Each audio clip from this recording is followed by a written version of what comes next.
Brazilian সমর্থকদের দাবি তাদের রাজত্ব সব জায়গায়। রিয়াল কিংবা বার্সা যত বড় বড় ক্লাব আছে সব জায়গায় রাজত্ব সেলেসা ফুটবলারদের। বর্তমানে বার্সা ও মাদ্রিদের মতো ক্লাবে কোনো আর্জেন্টাইন না থাকায় অনেক খোঁচা সইতে হয় আলবি সেলেস্তের সমর্থকদের। অথচ বাস্তবতা হচ্ছে রিয়াল মাদ্রিদ ও বার্সার মতো ইতিহাসের দুই সেরা ক্লাবের যে সেরা খেলোয়াড় তাদের দুজনেরই জন্ম আর্জেন্টিনাতে। এমনকি বর্তমান সময়ে যে সেরা ক্লাব ম্যানচেস্টার সিটি, সেখানকার ইতিহাসের সেরা খেলোয়াড়ও সার্জিও আগুয়েরো। শ্রেষ্ঠত্বের মুকুট সব তাদেরই মাথায়।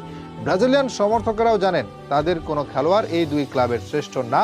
এই প্রজন্মে যারা বেড়ে উঠেছেন তাদের ধারণা রোনালদো মাদ্রিদের ইতিহাসের শ্রেষ্ঠ খেলোয়াড়। তবে তাদের ধারণা ভুল, একেবারেই ভুল। কারণ মাদ্রিদের অফিসিয়াল ওয়েবসাইট হতে যাকে শ্রেষ্ঠত্বের মুকুট পরানো হয়েছে তিনি আর্জেন্টাইন। প্রথমে আলাপ করা যাক বার্সার শ্রেষ্ঠ খেলোয়াড় নিয়ে। এটা সবারই জানা, ক্লাবটির ইতিহাসের সেরা খেলোয়াড় লিওনেল মেসি। তিনি আসলে কতটা বড় সেটা বুঝতে হলে তার স্বদেশী ও ক্লাব সাবেক সতীর্থ, যিনি আবার এখন মায়ামিতে হবেন মেসির কোচ, সেই হাভিয়ের মাসচেরানোর কথা শুনলেই বোঝা যাবে।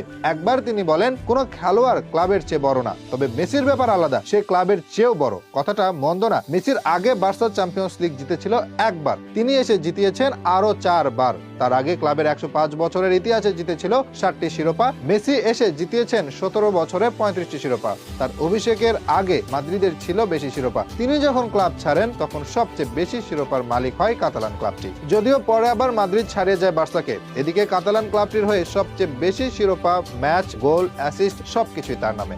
আর তাই তো কোনো সন্দেহ ছাড়াই ক্লাবটির ইতিহাসের সেরা খেলোয়াড় তিনি। এটা এক বাক্যেই মেনে নেবে সবাই। ওই যে মাসচেরানো বলেছিল মেসি ক্লাবের চেয়েও বড়, কারণ বাকিরা ক্লাবে এসে অর্জনের ভাগিদার হয় আর মেসির হাত ধরে বার্সার ইতিহাসই মূলত পাল্টে গেছে। আর সে কারণেই তো এভাবে ব্যাখ্যা করেন তাকে। এবার আসা যাক মাদ্রিদের দিকেই। অনেকেই মনে করেন ক্লাবটির ইতিহাসে সর্বকালের সেরা খেলোয়াড় রোনালদো। ক্লাবটির হয়ে সবচেয়ে বেশি গোল করেছেন তিনি। তবে এই ধারণা ভুল। ক্লাবের ওয়েবসাইটে স্পষ্টভাবে লেখা আছে অন্যতম আইকন ও গ্রেট তিনি। তবে ক্লাবটির হয়ে 5 বার চ্যাম্পিয়ন্স লিগ, 8 বার লা লিগা শিরোপা জয় করা, একমাত্র খেলোয়াড় হিসেবে 5 বার চ্যাম্পিয়ন্স লিগ ফাইনালে গোল করা আলফ্রেডো স্টেফানো হচ্ছেন ক্লাবের ইতিহাসের সেরা খেলোয়াড়, যার জন্ম হয়েছিল আর্জেন্টিনায়। 1947 সালের কোপা আমেরিকায় 6 গোল করে দলকে শিরোপা এনে দেন তিনি।